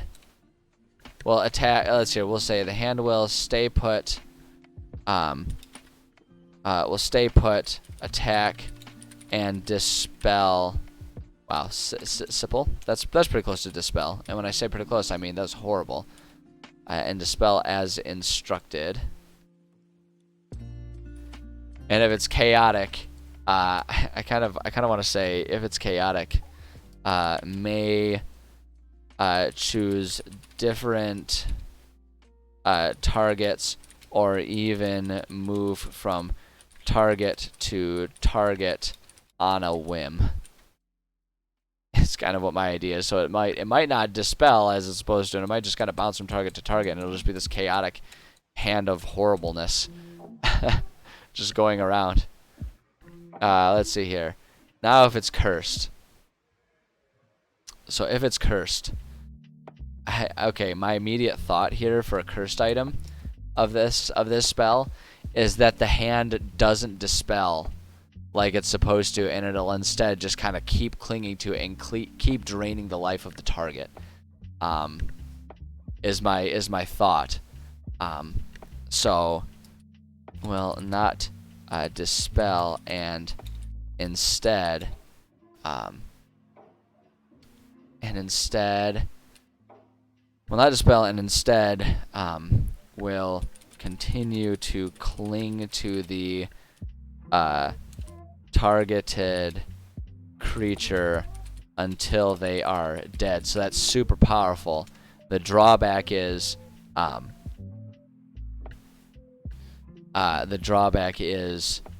so if it's gonna cling onto something until they're dead, the drawback. So one drawback is going to be will not heed instructions to leave a target alone if the caster wishes to leave them alive. Will not heed instructions to leave the target alone if the caster wishes to leave them alive, or for the hand to attack someone else. And here's okay. And now here, this is kind of twisted, and I feel a little bad about the fact that I can come up with this. But here's what's gonna happen. Must be removed by magical means, or else will self-cast and grab onto an ally, clinging until that ally is dead, or the user stops trying to remove the imbued item. So it's like if you have a ring of chill touch and you're like, I don't want this anymore, I'm gonna get rid of it, it'll self-cast and it'll find one of your friends and it'll cling on, and it'll like do just like the disembodied hand version of like staring at you and making eye contact until you give up, and it'll happily take the life of your friend for the sake of you not getting rid of it, is sort of the idea. And I'm a little uncomfortable with the fact that my brain can come up with these things, but we'll just say it's because I watch too much TV and not that there's anything wrong with me, and I'll be able to sleep tonight. So, best of both worlds. Oops, that's not doing what it's supposed to do. Normally when you hit enter multiple times, it'll do what it's now doing when you backspace multiple times. There we go. Alright. That's kind of dark. Let's try. Okay, well you know what? I'm gonna not sit here and act like I wasn't expecting that. I actively chose the Necromancy School of Magic. I feel like it's on me. If I end up making myself feel sad because of the things we do here, I'm the one who chose that. It's on me. I can't blame anyone else. It's all me. It's all me, man. I'm my own worst enemy. Which is, of course, a wonderful song by Lit from the early 2000s, back in the ultimate days of when punk alt rock was big, and it was shocking for someone to swear in a song, especially on the radio. So there you go. There's your fun unwanted bit of trivia for the day. It's not even trivia. It's not really even a useful fact. It wasn't answering a question. It was just me talking about stuff. I don't have that one. We're moving on. Spare the Dying. Sweet. Oh, this will be a really good one. Ooh, I've already got some sweet ideas for this one. Oh, this is gonna be good. This will probably be the last one we do today, also. So this will be a really good one to end on. Spare the Dying. I immediately am excited about this. Again, I'm gonna put this one on any weapon or on any item. I think this one does not need distinctions between weapons and armor on any item. In fact, I think it'll be even better to put it on non like attacky or defendy type item, but instead just have like a stone of Spare the Dying or something like that. And you'll see what I mean when we start going about this. You touch a living creature that has 0 hit points. The creature becomes stable. The spell has no effect on undead or constructs. I'm going to copy that. I'm going to paste that. So instead of you touch a living creature, it will be you place the item on a living creature. You touch we'll say you touch a living creature or a creature that has 0 hit points.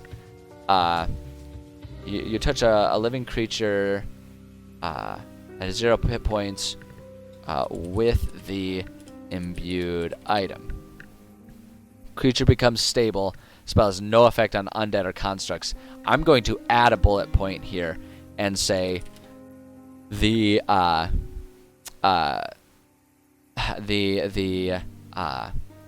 item must remain in contact with the creature until they are healed to 1 or more HP, or else they must return to making death saving throws. So it's like you have to put the stone on them, and you have to like keep it on them, or so it's like, which is again encouragement for them to like. It'll be an interesting thing to see how they decide to do that, because it's like, don't put it on your glove. You have to take your glove off and like leave it on them until you can heal them up or something. But it's like you unless you wanted to really play the healer role in your party, and you give yourself a glove, so it's like as long as you're holding on to them while you're getting all the other bandages or whatever you need going, it'll stabilize them or something like that. But honestly, I don't think we need to do anything more. I think if we just do that, I think with that little bit of addition there, I think that's a fun and interesting item as it is. So if it's so now the sentience, if it's good, I almost feel like I don't want to have any tangible effects. Like there's no, like, it doesn't change how the thing does. It just like changes how it talks when you do it. So like good will offer medical advice to the user on how to save the life of the person it is currently stabilizing. If it's evil, will whine and encourage the player to let the creature being stabilized die, so that the user doesn't have to bother with the weak. If it's lawful,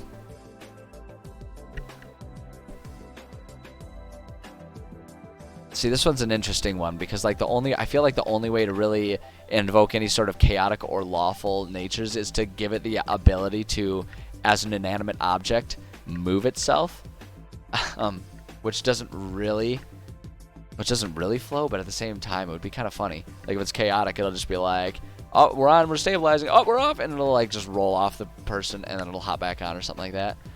I don't know. Lawful. Oh, here we go. Lawful.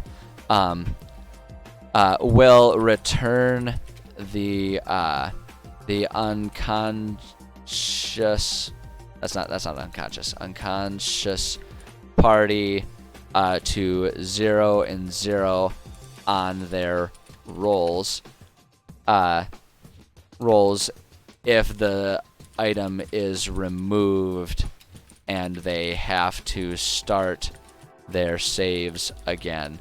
And then chaotic will randomly remove one roll, either a save or a fail, from their success fail counts. Either I need to change that to success just for consistency here. Fail success from their success fail counts if they have to start their saves again. So it's like the neutral. I kind of figure the neutral would be like the thing just like it pauses it and it like halts their counter. If it's chaotic, it'll remove either a success or a fail, and if it's lawful, it'll just like stabilize them and bring them back to 0 and 0 or something like that. That's kind of what I feel like. I don't know. I'm just kind of making it up as I go, but I'm sure it'll be fine. I'm sure it'll be fine if it ever comes up. Now, if it's cursed, This is an interesting one. And this is where I think this could get really fun. Because what would a cursed healing item do? If cursed, will bring the player back to consciousness. So here's what my thought is. Will bring the player back to consciousness. Does so through necromancy, meaning the creature is now in limbo between living and being undead. If they are knocked unconscious, let's see, we'll bring the player back to consciousness with 1 HP. So it's like it can bring them to consciousness so they can like really be done with their saving throws and move. But it does so through necromancy, meaning the creature is now in limbo between living and being undead. If they are knocked unconscious again before returning to full health, they automatically die and become... Well, I just don't know that I necessarily want to say they automatically die, because that might be a little too much that they wouldn't bother using it. But if they're knocked unconscious again before we'll say they automatically have one failed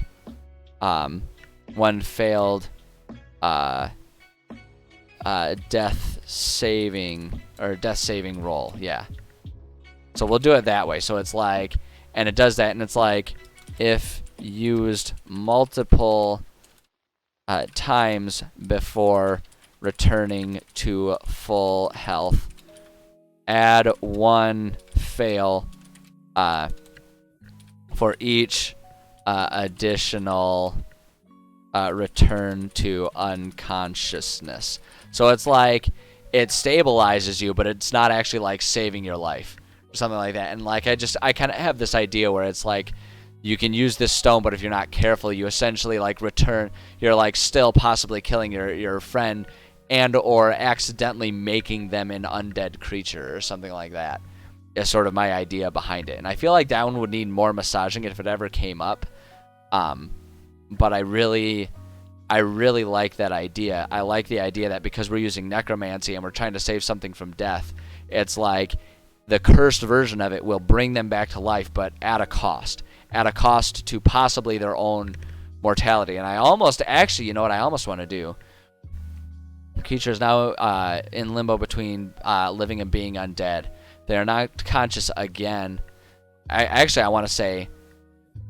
want to say, and pipe up if you think that, like, definitely in the comments, say something if you think that this is too OP, but I'm trying to create a cursed item here, and I think there's some interesting potential here. Because now I'm thinking, limbo between living and being undead. So my next thought is, instead of saying, like, if they do it before they return to full health or something like that, we can instead say, from now on, when the creature is knocked unconscious, they will already have 1 failed save against them. So it's like from then on. So it's like you can use this if it's a cursed item. It does that, and it like slowly, like it like brings you back, but it's like a permanently temporary return from dying or something like that. So like people have to really decide.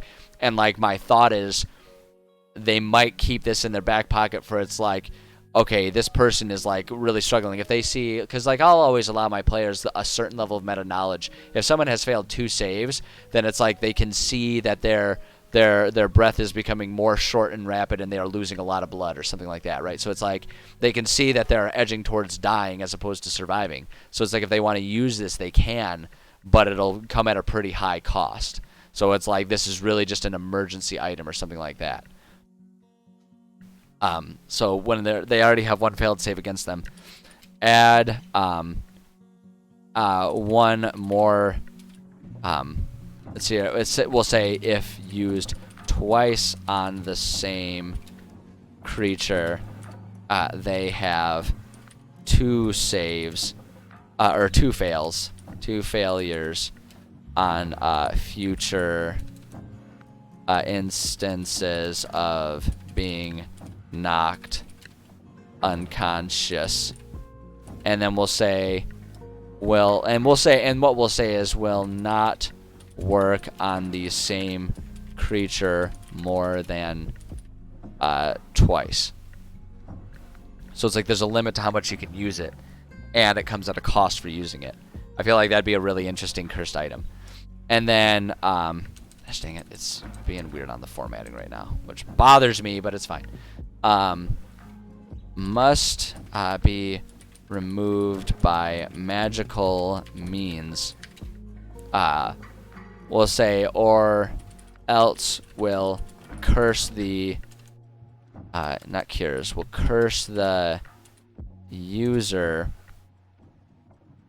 I feel like this thing, I feel like we can almost sort of lure this item that, man, this is turning into a really powerful item for a cantrip level thing, but curses make things weird.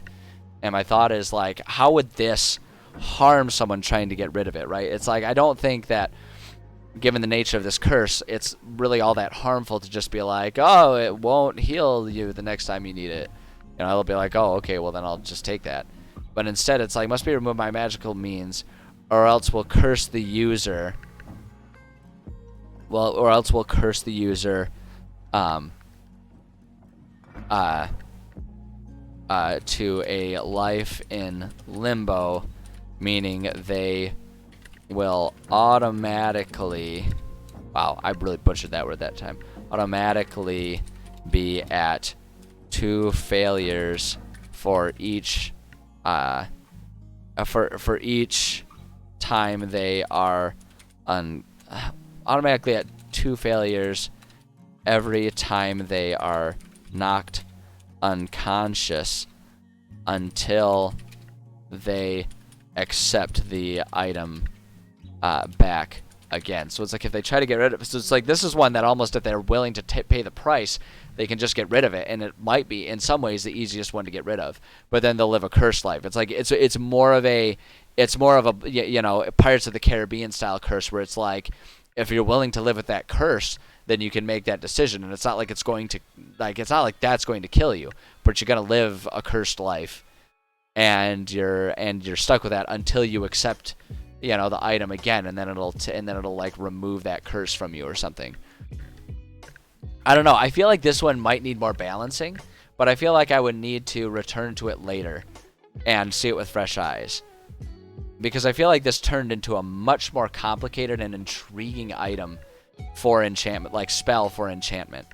But I also think this is a really cool one, and I think it'd be really cool if, as a baseline, there was like an item, like it's like an item of defibrillation or something, where it's like oh, we're losing them, just like chuck the rock at them, and all of a sudden they're stable or something like that. But I don't know, the curse feels pretty extreme, but I think it would be really cool, because I also feel like it's an insidious type of curse. I feel like it's an insidious type of curse that just sits there. I feel like it's a very one ring to rule them all type of curse, where it's like, it may you know, innocuously stay in one location for centuries until the time is right when it'll start sort of invoking its will on someone. But like, I don't know, I think just the nature of it offers a lot of really interesting roleplay potential with it, and I'm a big fan of that. So I'm gonna leave it as is for now, and I may return to that one later. But yeah. Either way though, I'm looking at the time. It's 1:35, which means it's actually 5 minutes past when I usually will do my switch over. What I'm going to do is I'm going to take myself like a good 10-15 minute break, like I always do, just to rest my voice a little bit, and then we'll come back and we're going to do some video gaming for a couple hours. And today is Thursday, which means right now it is Thursday is no Man's Sky, no Sky Guy game day. So I'm gonna take a break, and we're gonna come back and play some No Man's Sky. So if you want to watch me just kind of goof around and, you know, terraform some planets and stuff like that, then feel free to stick around. We can just kind of chit chat about stuff. If you have ideas about D&D or anything like that, we can chat about that. I don't know. It's very free form when I'm doing when I'm doing No Man's Sky, because it's very story light. But that's what's about to happen. So like I say, I'll take a bit of a break and we'll come back and do that. Before I disappear, though, just in case there are some of you who aren't sticking around, you've probably noticed Nightbot kind of offering up the advertisements there, so you're probably already aware, but just in case you haven't been paying attention to chat, I do have some social media links. I'm just going to plug those because that's what you're supposed to do if you're promoting yourself as a streamer, and I'm trying to learn how to be better about self-promotion here. So if you want to see these links, you can use the commands in chat. You can wait for Nightbot to come in, or you can find them on the About section of my Twitch page. Everything that's there, I've got a Discord server where you can go in there. That's where I give a lot of announcements about streams and what's going to be happening with upcoming streams. That's also where where we have a lot of cool discussions going on. You can share and talk about homebrew stuff. If you've got your own ideas about D&D homebrew type stuff, it's a really good place. We're slowly building. It's a small community, but it's growing, of different people who have different homebrew ideas, and it can be a fun way to kind of go and get some feedback on stuff you're working on. So I've got that. I do have a Twitter. I pretty much only use that for announcements about the stream, but if that's how you prefer to get notifications when I'm going live, or if my stream schedule is changing, you can go ahead and follow me on Twitter. That's a good place for it. If you want to see other things I've worked on with homebrewing, I mean, I've got a campaign that we've been working on stream. I work on that 2 days a week. I do spend some time nowadays just working on lore, and I do have streams like this where I just work on homebrew rules and stuff like that. So if you want to see any of the stuff that I've worked on in the past, you can go check out my YouTube channel. I put all my VODs up there, so you can check those out. It's also a good place to check out if you want to see other games that I've played. You can check that one out. I also have an Instagram. People will sometimes ask me about the other things that I do, because I'll mention that I'm a kickboxing instructor. I do a lot of rock climbing. I have a day job that some people are interested in. There's just stuff comes up that really doesn't show up on stream. So I'm trying to sort of learn how to use Instagram as a way to share little snippets of that stuff that people are interested in. So that way, if you find that stuff interesting, you can see it even though it's not part of my stream. So if you think that sounds fun and you'd be interested in that, go ahead and check out my Instagram. So I've got that there as well. And then the last link that's up there is I do have a donation page. A lot of people have asked me, how they can donate to me and what my plans are for the channel moving forward. And I mean, honestly, I never really expected things to grow like they have so far with my stream. But hey, people are interested in what I'm doing, and I would love to have more freedom to keep making more stuff, doing a wider variety of streams, different types of things, having more time to stream. And the first step of that is trying to figure out how I can have that funded. So if you want to help me build the stream, I've got a donation page up there. Anything you donate is going to go towards just right now pretty much just getting myself better equipment so that my streams are a bit better, bit higher quality, and all that kind of stuff. So like more mics. I've thought about getting a second camera so we can have like cat cams so you guys can enjoy my cat when she's around.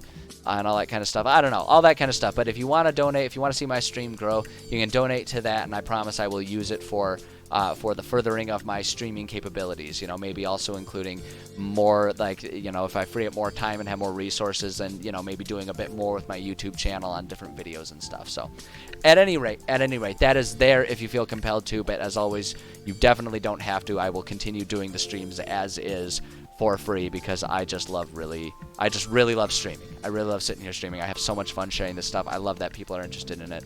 It's rad. It's a good time. So those are all my links. The only other announcement that I have is normally I would stream tomorrow on Friday, but this week I am not going to be around. There will be no streams tomorrow, unfortunately. I have to go out and do some stuff for my day job. Like I mentioned, I've got a day job. That's how I pay the bills. So unfortunately, that one does have to take priority when necessary. So I will be out and away from my streaming setup for that. So no streams tomorrow, again, which is Friday. So sorry, but I will be back next week at my usual time, streaming Monday, Tuesday, Thursday, Friday, or at least I intend to be back Monday, Tuesday, Thursday, Friday. Streaming at 11:30 a.m. Eastern Time is when I start my writing, and we go for a couple hours, and then 1:30 p.m. Eastern Time is when we switch to video games. So that's the schedule as I know it upcoming right now. Again, if you want announcements about all of that or reminders about all that, Discord and Twitter are really good places for you to sign up and get announcements from me, because I am pretty consistent about putting announcements on those these days. So, all right, I think that's all I got. I think that's all I got for self-plugs. I think that's all I got for begs and all that stuff and announcements, and that covers it all. So I'm going to take my break. We'll come back, and I know I ran over, so I'll try and come back in about 10 minutes, and we'll start some No Sky Guy. So if you want to hang out for that, just stick around, and we'll be here. If not, that's totally fine. Again, I just love being here. I appreciate all you guys being here. We had a really good crowd today as far as my streams go. We had a lot of people hanging out here today and seeing what I was doing and chit-chatting about stuff, and that means a lot to me. It's just... Again, it's so cool when people show interest in the creative things other people do. So I feel really grateful that you guys show interest in what I'm doing, and I will hopefully continue to be someone who shares interesting things that you guys like. So with that, I will bid thee sit tight, and I'm gonna shove you over to just a holding screen. There'll be a little bit of a blip in a few minutes when I switch over to my overlays for gaming. And we will be back in, like I say, maybe about 10 minutes to do some gaming. So sit tight until then, or else I will see you probably next week. Either way, I appreciate you guys, and yeah, I will be back. I will be back in a little short few minutes.